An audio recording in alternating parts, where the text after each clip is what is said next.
구절을 공독합니다. 내가 그리스도와 함께 십자가에 못 박혔나니 그러나 이제는 내가 사는 것이 아니요 오직 내 안에 그리스도께서 사시는 것이라. 이제 내가 육체 가운데 사는 것은 나를 사랑하사 나를 위하여 자기 자신을 버리신 하나님의 아들을 믿는 믿음 안에서 사는 것이라. 내가 하나님의 은혜를 패하지 아니하노니 만일 의롭게 되는 것이 율법으로 말미암으면 그리스도께서 헛되이 죽으셨느니라. 아멘. 공독한 말씀으로 나는 죽고 내 안에 그리스도라고 하는 내용으로 함께 은혜를 받습니다. 이 국민 소득이 2만 불이 되면 사람들이 교회를 떠난다고 합니다. 그리고 3만 불이 되면 하나님을 떠난다는 말이죠. 그 믿음이 없는 것도 아니고 그렇다고 신앙에 열심이 없는 것도 아니고, 그런데 교회는 항상 시끄럽고 말이 많고 말로 인해서 상처를 받고 실족하는 일들이 많이 일어납니다. 왜 교회 안에 이렇게 시끄러울까? 라고 하는 사실에 고민을 해보기도 합니다. 예수 그리스도의 영접이라고 하는 것은 내가 죽는 것이고 내 안에 그리스도가 사는 것입니다. 그래서 영접은 철저히 나를 내려놓고 나를 부정하는 것이고 내가 죽는 겁니다. 그래서 사도 바울은 매일 나는 죽노라, 매일 나는 죽노라, 바울은 그렇게 말합니다.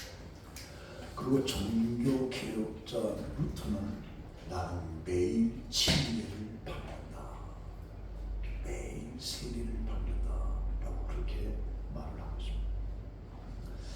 우리 한국 교회사에도 이런 이야기가 내려오는데 김익두 목사님이 계십니다. 본래 그 신천이라고 하는 것이 유명한 깡패였습니다. 아주 소문난 깡패인데, 그런데 예수를 믿고 전도사가 되어서 불같이 열심히 끌어올라서 매일 동네를 돌아다니면서 예수를 믿으라고 전도를 합니다. 그러다 많은 사람들이 저 사람 얼마 전까지 깡패였는데, 그렇게 말하면 김익두는 뭐라고 하냐, 옛날 김익두는 죽었습니다, 예수를 믿으세요, 이러고 다녔다는 것이죠.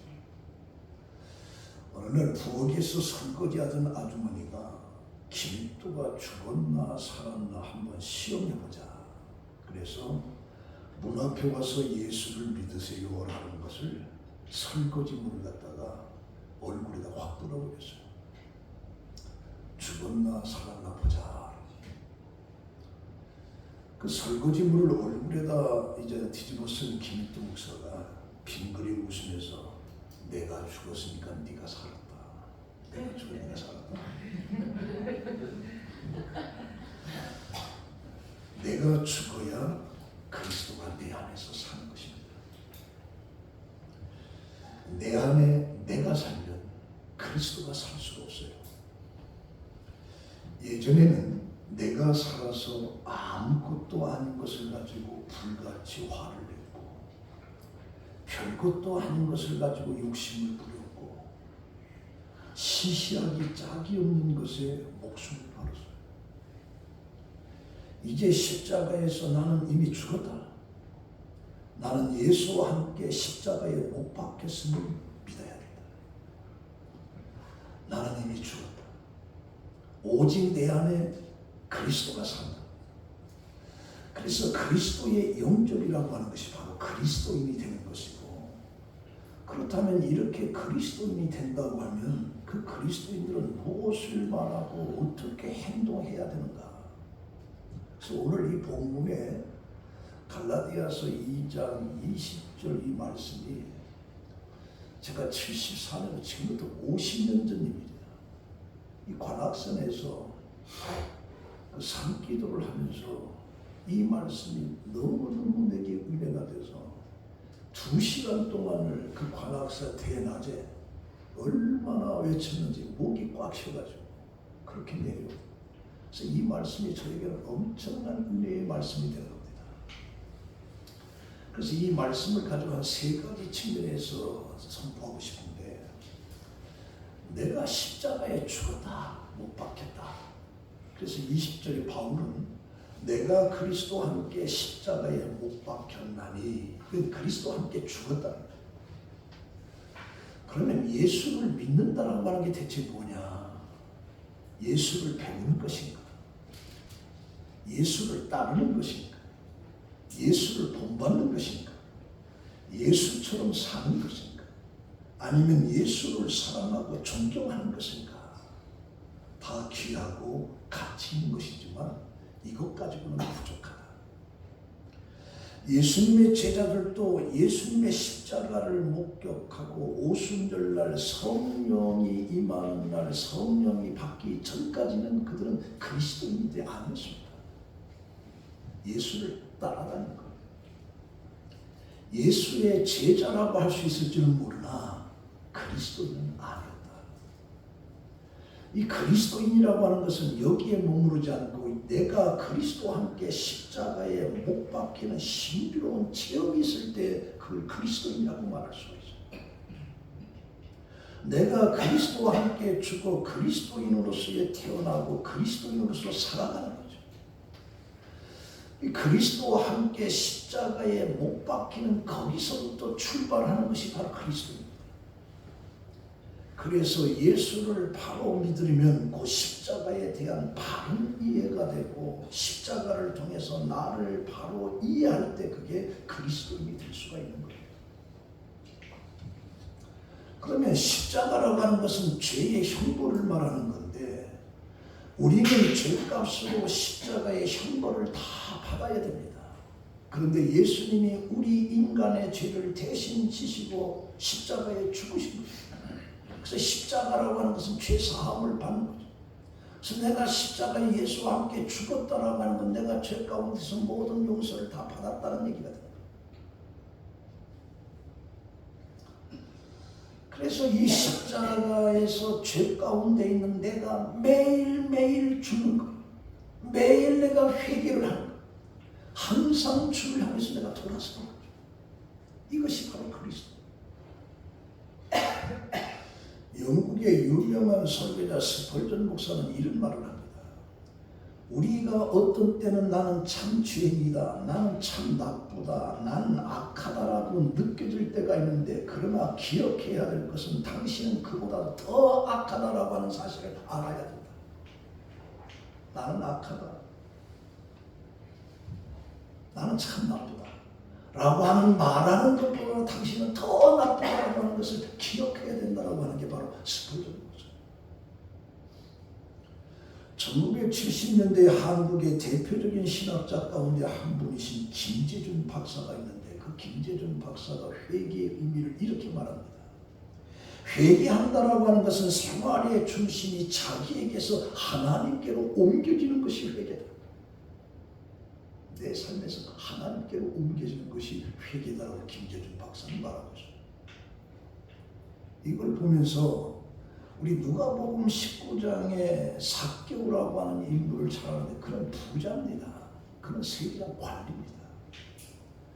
근데 지나가는 예수를 보기 위해서 묵나무 위로 올라가서 결국에 거기서 예수를 만나고, 예수를 만난 삭개오가 예수에게 말한 것이 뭐냐? 내 재산 반절을 가난한 사람들에게 나눠주겠고, 내가 남의 것을 토색한 일 있으면 4배로 갚겠나이다라고 하는 회개를 합니다. 그때 예수님께서 오늘 구원이 이 집에 이르렀다라고 하면서 이 사람 또 아브라함의 자손이다, 인자가 온 것은 잊어버린 자를 찾아 구원하기 위한 것이라고 말합니다. 그래서 내가 예수 그리스도인이 된다는 건 철저히 내가 죄인이라고 하는 것을 십자가에 내가 죽은 새, 거기서부터 시작돼요. 이사야 6장 이사야 선지자가 환상 중에 주께서 높이 들린 보좌의 환상이 보이죠. 근데 그의 옷자락이 성전에 가득하고 스랍들이 모시고 섰는데 그 스랍들이 날개가 6개가 있고, 근데 첫 번째 두 개로는 그 스랍의 얼굴을 가리고, 두 개는 자기 발을 가리고, 두 개는 날아다니면서 거룩하다 거룩하다 거룩하다, 만군의 여호와여 그의 영광이 온 땅에 충만하도다 라고 하는 환상을 이사야 선지자가 봤습니다. 그것을 보는 순간에 이사야 선지자는 화로다 나여 망하게 되었도다, 나는 입술이 부정한 사람이여, 나는 입술이 부정한 백성 중에 거주하면서 만군의 여호와의 왕을 배웠도다. 그런 선지자입니다. 그런데 화로다 화로다 나는 망하게 되었도다. 전능하신 하나님을 배웠기 때문에 나는 망하게. 그때의 스랍 중에 하나가 부젓가락으로 제단에서 핀 숯불을 가져다가 이사야 입술을 갖다 대면서 네가 사함을 받았다, 네가 용서를 받았다. 그 사건. 그래서 우리는 예수 그리스도의 그 십자가의 사건을 통해서 철저하게 내 죄가 씻음 마셔서 내가 십자가에 예수 죽을 때 나도 죽었다라고 하는 그 신비한 체험, 이 체험이 있을 때 진정한 그리스도인이 될 수 있는 거예요. 에스라 9장에 보면 방백들이 에스라를 찾아와서 선생님, 이스라엘 백성과 제사장들과 네 사람들이 이 땅 사람들과 가증한 일을 하고 방백들과 고관들이 이 죄에 더 앞장서서 죄를 범하고 있습니다. 그 말을 듣고서 에스라는 속옷과 겉옷을 찢고 머리털과 수염을 뜯으면서 기가 막혀 있을 때 이스라엘 하나님의 말씀으로 떠난 자들이 에스라를 찾아와서 선생님, 나의 하나님은 내가 부끄럽고 낯이 뜨거워서 감히 나의 하나님을 향하여 얼굴을 들지 못하오니 우리 죄악이 많아 정수리에 넘치고 우리의 허물이 커서 하늘에 미칩니다. 그때 회개음들이, 그래서 이스라엘 민족이 세워진 거예요. 그래서 하나님과의 만남이라고 하는 것은 회개에서도 시작되고 그것은 바로 십자가에 죽는 날이에요. 그때부터 진정한 그리스도인이 되는 거예요. 이런 체험이 없게 되면 그냥 예수를 따라다니는 거예요. 그냥 교회 왔다 갔다 하는 거예요. 이 토저라고 하는 이 신학자가 십자가에 못 박힌다라고 하는 것을 세 가지로 설명합니다. 첫 번째는 뭐냐? 한 방향만 보는 거다. 십자가에 못 박힌 사람은 십자가만 봅니다. 십자가 외에 다른 것을 보지 않습니다. 십자가를 바라봐야 되는데 자꾸 세상 것을 쳐다보게 되면 그 십자가를 지는 게 아니에요.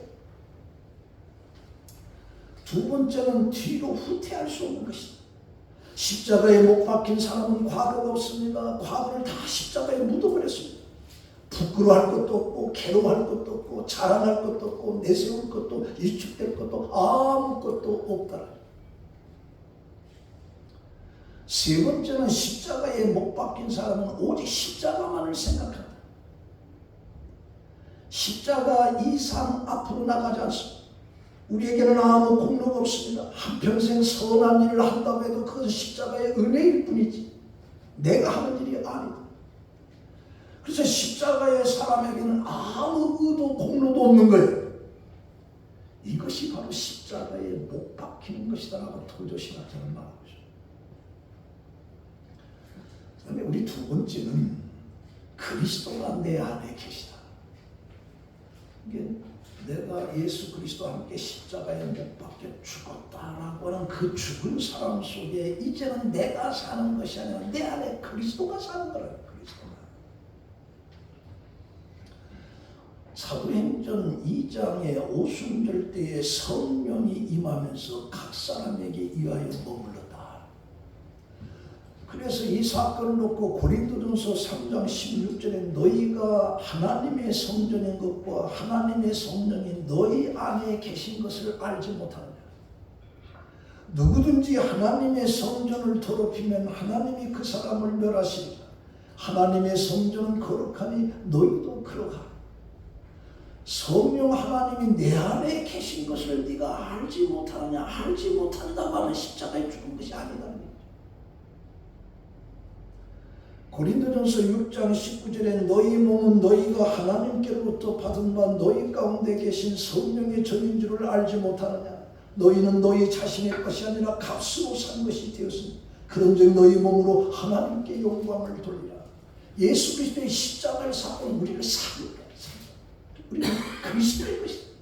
그리스도의 것이 됐잖아요. 그리스도가 내 안에 있어야 돼. 내가 나를 주장하면 되죠. 내 안에 있는 그리스도가 나를 주장해. 왜? 피값을 우리를 샀다는 거죠. 골로새서 1장 27절에 하나님이 그들로 하여금 그 비밀의 영광이 이방인 가운데 얼마나 풍성한지를 알게 하시리라. 이 비밀은 너희 안에 계신 그리스도니 곧 영광의 소망이시라. 그래서 그리스도인은 자기 안에 예수님이 계시고 예수가 주인이 되는 거예요. 그래서 우리가 주라고 말하는 거예요. 그래서 주라고요. 나는 당신의 것입니다. 나는 당신의 하인입니다. 그래서 우리가 주요라고 할 때 그 주가 바로 그 얘기예요. 그러니까 예수 믿기 전에는 내가 주인이었지만 철저히 내가 나를 주장하고 살았습니다. 내 안에 악한 것이 나를 주장했고 이기적인 것이 나를 주장했고 정욕이 나를 주장했고 때로는 분노와 혈기가 나를 주장했고 왜? 내 안에 그리스도가 없으니까. 성령이 내 안에 없으니까 그저 앙상한 뼈마른 그런 모습만 내게 있었을 뿐이다. 누구나 가끔씩 화를 내지만 항상 화를 난 것처럼 보이는 사람들이죠. 마치 시한폭탄을 분노를 안고 사는 사람들이죠. 이런 사람들을 보면 아주 사소한 문제에도 주체 없이 화를 내요. 의견이 다르면 몇 날 며칠 격렬하게 논쟁을 벌이고 가벼운 비난에도 격분하게 화를 참지 못하고 주변 사람마저 괴로움에 빠뜨리고 결국 인생의 수많은 그런 주어지는 그런 어떤 즐거움을 상실하고 마는 거죠. 이들의 삶은 항상 불안하고 예민하고 살얼음과 같은 그런 삶을 사는 거죠. 이런 자들에게 화가 나서 폭발하는 이유가 상대방의 잘못이 아니라 내 자신에게 있다라고 하는 것을 한번 생각해 봐야 돼요. 혹시 내가 본질적으로 늘 화가 나 있는 분노 상태에 놓여 있는 것을 아십니까? 그렇다면 그 분노를 내가 조절할 수 있는가? 그래서 임상심리학자 토마스 하빈이라고 하는 사람이 이 분노에 대한 새로운 어떤 방식 같은 것을 얘기합니다. 그래서 비욘드 앵커라고 하는 책인데 분노를 어떤 기쁨과 슬픔과 비슷한 감정의 종류 하나로 생각해요. 내가 기뻐하고 내가 슬퍼하는 그것처럼 분노를 그렇게 생각해요. 그렇기 때문에 누구든지 그것을 피해갈 수는 없다.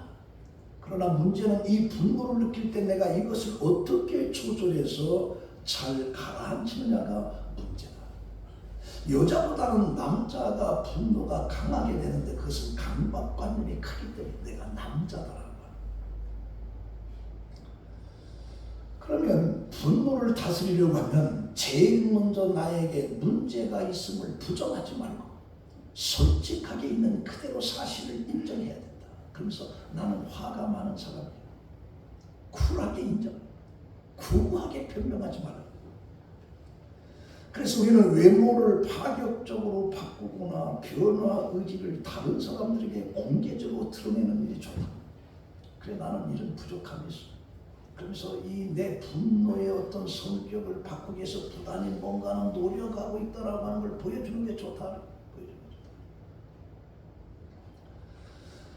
부정적인 생각이 떠오를 적마다 하지만이라고 하는 단어를 사용해요.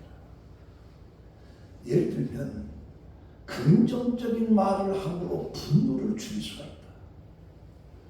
오늘 정말 엉망이지만 하지만 집에 가서 식구들과 재미있게 좋은 식사를 해야 되겠다. 하지만이라고 하는 생각으로 분노를 바꿔요. 우리 자동차를 운전하시는 분들 하면 갑자기 그런 끼어들게 되면 여러분들 뭐라고 합니까? 잘 끼어들었다라고 얘기합니까? 뭐라고 합니까? 뭐 그때 뚜껑 열리고 마치 세상 끝나는 것처럼 고함을 치러댈 필요가 없다는 것도 사실.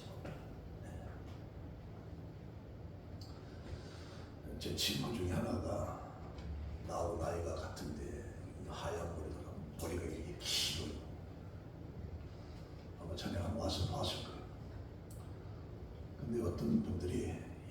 목사가 지저분하게 그 머리 좀 깎아라. 근데 한 번만 했으면 되는데 두 번 하니까 이게 뚜껑이 열리네. 근데 누가 저한테 그런 얘기를 하길래 지못에 사는데 뭐라고 하냐. 근데 그 목사 보고 괜히 오지랖 떨지 말고 내버려 둬라. 지 마누라가 좋다 보니까 오다니지. 지 마누라가 집에서 밥 먹을 때마다 머리 깎으라고 벌써 깎았을 거다. 내가 그 얘기를 해줬더니 그 아이가 네 말이 맞다. 마누라는 좋대야 좋다네. 근데 옆에서 자꾸 얘기하다 머리 깎으라고 하니까 분노가 나.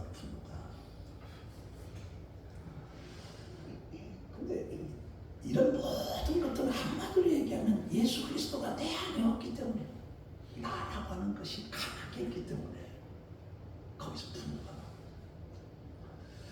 이 카이스트를 여러분 잘 아시죠? 대학에 그 28세로 박사학위를 받은 최하진이라고 하는 그 박사가 있습니다. 젊은 나이에 28살에 박사학위를 받았어요. 이 대덕에서 연구 생활을 하는데 모든 사람들이 선망의 대상인 연구원들이 그 생활을 하고 일과가 어떠냐. 그 연구실에서 퇴근을 하면 서양아파와 동양아파가 서로 나눠진다는데, 나에게 자신 무슨 말이냐. 서양아파는 카드로 노름하는 것이고 동양아파는 우리 하토, 그 하토 가지고 노름하는 거예요. 근데 그 연구지 끝나면 하여튼 서양아파와 동양아파로 나눠져가지고 불이 흩어진다는 거죠. 그래서 이 최하진도 동양아파에 들어가서 날마다 어떤 과학이나 팔면서 세월을 보내는데 어느 날 내가 이래도 되는가? 내가 이대로 되는가? 라고 하는 생각이 들어요. 자기는 모태 신앙으로부터 교회 나가고 늘 교회 오면 졸다가 그냥 가고 그랬는데 이래서는 안 되겠다라는 성경을 보다가 창세기 11장을 봅니다. 창세기 11장. 그 마지막에 그 테라, 아브라함의 아버지 테라가 나옵니다.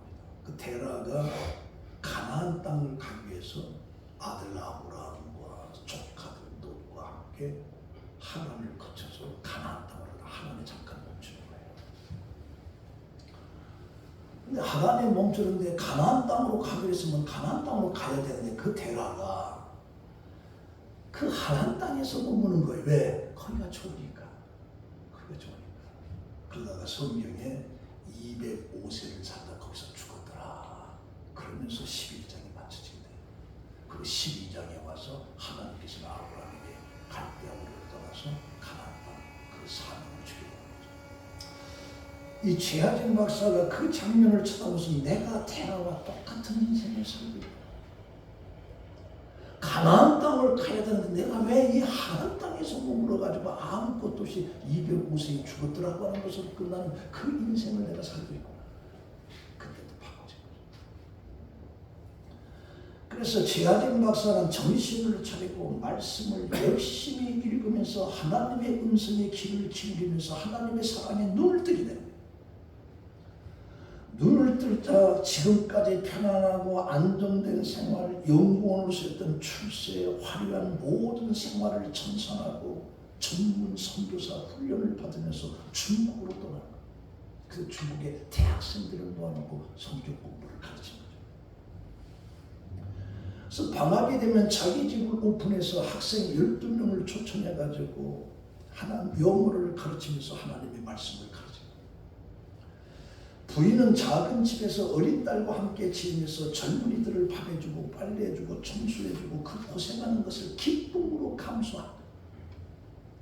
어느 날 학생이 물어봅니다.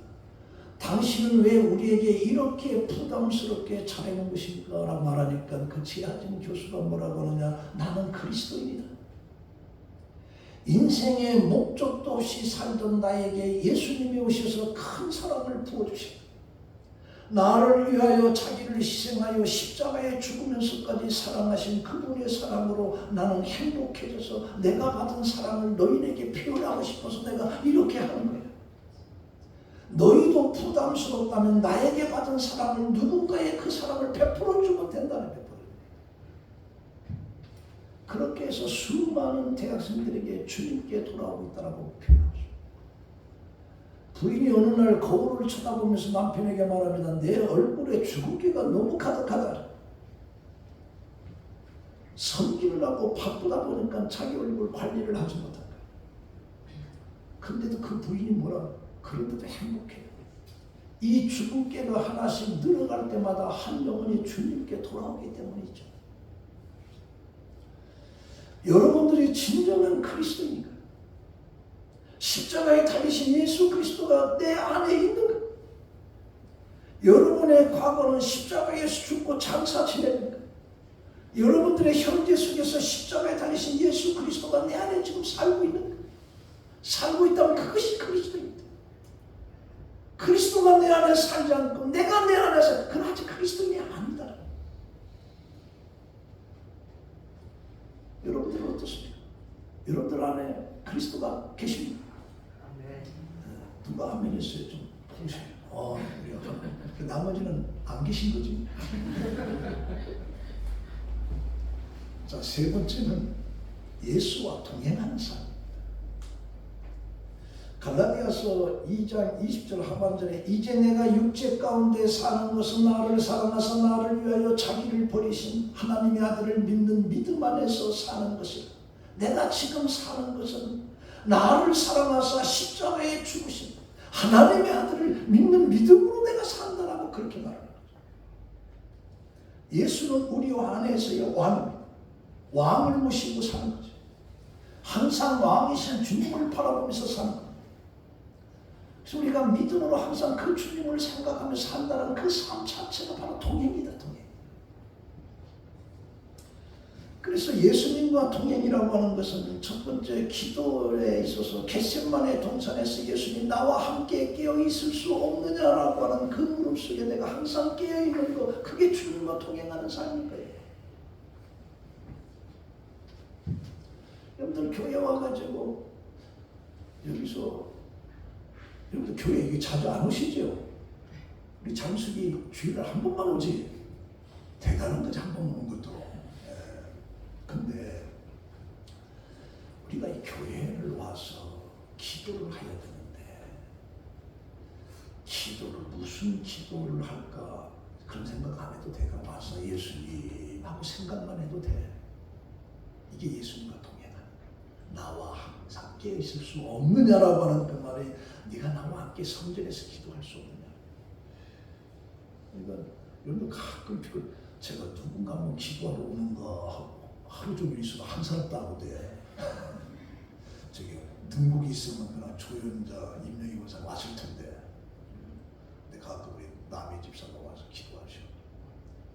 집사람은 또 9시 기도한다고 여기 와요. 와서 11시 넘어서 와요. 잘못하면 팔려간다. 일찍 와라 일찍 와. 마늘 공장한테 팔려가면 어떻게 가? 자, 두 번째는 변화입니다. 변화. 선을 행하고자 하는 어떤 변화. 겸손해지자는 변화. 예수님이 겸손한 모습을 보여주고 있는 것처럼 나도 겸손한. 그래서 예수님과 내가 동행하는 삶이 된다라고 하는 건 바로 겸손한 삶의 모습이거든. 겸손한 삶. 이런 모습이 있을 때 이게 진짜고 이게 섬기는 거. 그래서 예수님 내가 섬김을 받아본 것이 아니라 섬기러 왔다. 변화된 모습, 섬기는 모습, 이게 주님과 동행하는. 뭐가 주님과 동행하는 거예요? 이런 삶이 바로 내가 주님과 동행하는 삶이 되는 거예요. 세 번째는 모든 결정은 성령이 하시게 하는 거예요. 이게 동행하는 거예요. 내가 결정하는 것은 항상 사람은 냄새가 나는 거예요. 나를 항상 내세우고 내가 주인공이에요. 그러나 성령이 내 안에서 성령을 통해서 이게 주님과 동행하는 삶인 거예요. 뭘도 모르고 그냥 눈 뜨면 뒤에서 성령님이 계셔서 함께 이게 아니라 내가 겸손한 모습을 통해서 주님이 동행하셔. 내가 하나님의 성전을 찾아서 기도하는 것이 성령이 나서 내가 결정한 것이 성령이 결정. 이게 주님이 나와 함께 동행하는 삶인 거예요. 여러분들 아브라함의 아들 이삭이 가나안 땅에 기근이 들어서 애굽 땅에 피난하려고 할 때 그때 하나님의 음성을 듣습니다. 하나님은 그에게 애굽에 내려가지 말고 가나안 땅에 머무르라고. 그것이 사실 실로 받아들이기 어려운 거죠. 왜 그러냐? 오죽했으면 이삭이 식구들을 데리고 애굽으로 내려가려고 했어요. 왜? 식구들 다 굶어 죽어요. 그런 상황에서 하나님께서 내려가지 말라는 겁니다. 그럼 가족들과 함께 굶어 죽으라는 거냐? 만약 여기서 이삭이 자기 주관이 분명하고 고집이 있는 사람이라고 하면 그는 결코 하나님의 명령을 순종하지 않습니다. 자기 고집과 자기 주관이 확실해요. 왜? 굶게 생겨서 이곳으로 내려가는데 하나님이 가지 말라고 하는데 그 하나님 말씀 듣겠어요? 자기 주관. 아마 자기 상황을 끝까지 설명하고 자기 자신의 고집을 꺾지 않았습니다. 그런데 이삭은 그렇게 안 하죠. 두말 없이 순종. 자아를 죽인 거죠. 내 안에서 내 이성은 애굽으로 피난을 가야 이 굶주림 속에서 벗어날 수 있다고 하는 것이 바로 이삭의 생각인데 그 이삭의 마음속에 하나님이 계시고 하나님이 주장하죠. 이 자기 생각이 되는 거예요. 그래서 가나안 땅에 그냥 머무르면서 순종을 했는데 그 결과가 어떻게 돼? 그 해에 100배나 엄청난 수확을 가져서 그때부터 이삭이 엄청난 부유를 누리게 됩니다. 그러니까 하나님과 동행한다라고 하는 것은 내 삶의 순종을 통해서 축복의 역사가 일어나는 거예요. 그런데 그 창세기 12장에도 아브라함이 애국으로 내려갔다 그때도 흉년이 들어서 애국으로 내려갔다 자기 부인 뺏깁니다. 바로에게 뺏겨요. 그때 하나님은 아브라함과 동행했던 하나님이시기 때문에 바로를 치고 너 그 여자 범했다 너를 죽는다. 이게 바로가 놀래가지고 그 다음날 다시 아브라함을 불러서 네 부인이라면서 왜 누이라고 나한테 거짓말했냐. 그러면서 물질도 주면서 그가 쫓아낸 거예요. 근데 이 사건이 창세기 20장에 또 나타나요. 그라랑 아비멜렉에게 가서 보니까 아브라함 부인 사례가 너무 민물하네. 뺏어. 너 누구냐? 아, 누이입니다. 뺏어. 그리고 금은 보화를 다 갖다 줘. 그 여자를 뺏었으니까. 그날 밤에 하나님께 너는 그 여자로 인해서 네가 죽으리라. 놀래가지고. 그 다음날 아브라함 네가 그럴 수가 있냐 그럴 수가 있냐. 왜 나를 다 죽이려고 하냐. 그래서 거기서 동떨 이게 동행이에요. 내가 실수를 해도 내가 전망과 자주를 해도 하나님과 나를 동행하면 합력하여 선을 이루신 하나님의 축복이 있습니다. 축복. 이게 동행이에요. 자, 결론으로 말씀드립니다. 21절에 바울은 내가 하나님의 은혜를 패하지 아니하노니 이 패하다라고 하는 것은 쓸모없게 하다는 뜻인데 하나님의 은혜가 쓸모가 없다라고 하는 것이 아니에요. 그래서 내가 그리스도와 함께 십자가에 죽은 것도 하나님의 은혜예요. 나는 죽고 오직 내 안에 그리스도께서 사신 것도 하나님의 은혜예요.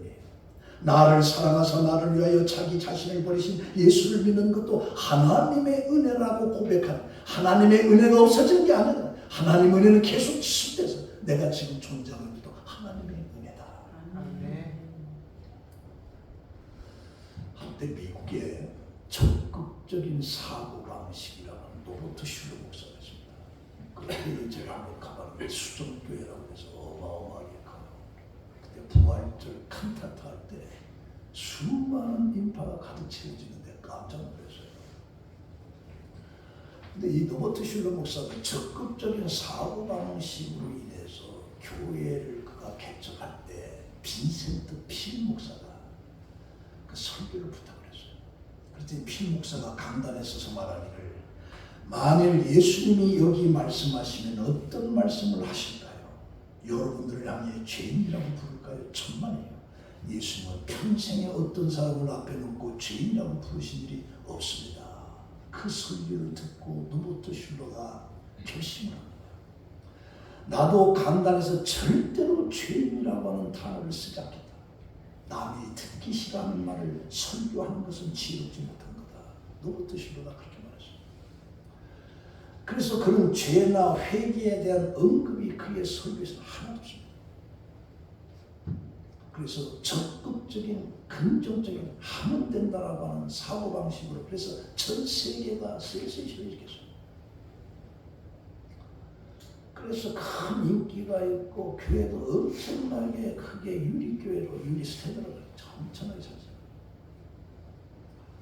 그래서 그 성공을 바탕으로 해서 세계 수많은 교회들이 그 교회 탐방지로 그것을 항상 찾았어요.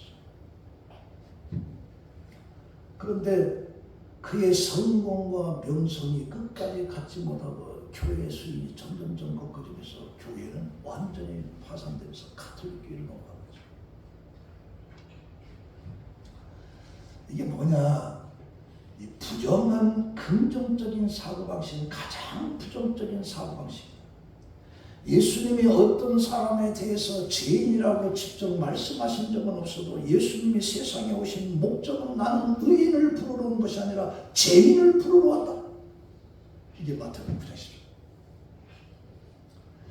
예수님의 부름을 받은 사람들은 전부 다 죄인입니다. 내가 죄인임을 인정하고 예수를 믿을 때 우리는 구원을 받게 되고 쓰임을 받게 되는 거죠. 우리는 그리스도인입니다. 그리스도의 사람입니다. 예수의 냄새가 나에게 나타나야 되는 거죠. 그래서 나라고 하면 철저하게 십자가에 죽는 겁니다. 그 예수가 내 안에 사는 거예요. 그 예수가 나를 주장하는 거예요. 이게 바로 그리스도. 그래서 여러분도 어떤 상황 속이든지 나는 죽고 내 안에 그리스도가 살아계시고 그리스도가 나를 주장한다라고 하는 그 고백을 여러분들의 신앙의 승리가 있기를 예수의 이름으로 축원합니다. 기도하겠습니다. 하나님 감사합니다. 바울은 내가 그리스도와 함께 십자가에 죽었다. 이제 내가 사는 것이 아니라 내 안에 그리스도께서 사는 것이라고 하는 그 고백, 오늘 우리들의 고백이 되게 하시고 진정한 그리스도인으로서의 삶을 살아가는 우리 성도들이 되게 하여 주시옵소서. 예수님의 이름으로 기도합니다. 아멘.